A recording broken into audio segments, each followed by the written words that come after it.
let's talk a little bit about wind and solar energy and kind of what some of the effects have been on that. Yeah. So that's kind of a mixed bag. I think they will be unable to stop some things from going forward just because, I don't know if people know, but onshore, meaning land-based wind and solar power are both now the cheapest forms of electricity generation that you can possibly put up. And that's without subsidies. And it's just because the cost has come down and down and down as we've gotten so much better and you've developed economies of scale in these technologies. So the subsidies that we've had over the past couple of decades to develop these technologies have now reached the point where the market is finally mature. Fossil fuel interests see that as a huge threat. That's partly why they put a bunch of money behind this administration. That's why they're attacking wind and solar. Yeah.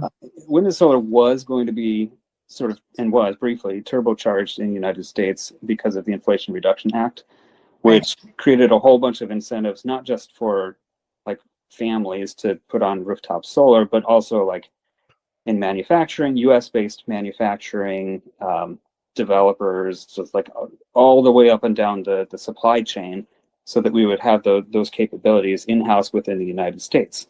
And so it was creating a bunch of jobs. A lot of jobs.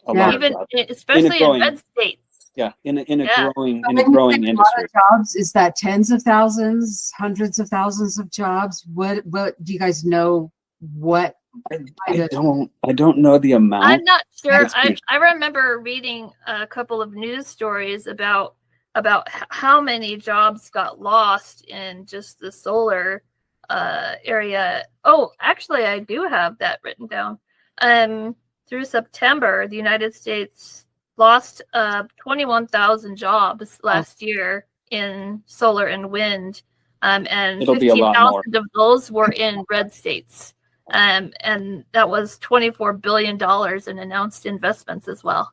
So it's had a major impact. It'll be a lot more now that the incentives have ended at the end of 2025. So now they're going to start laying off a ton of installers.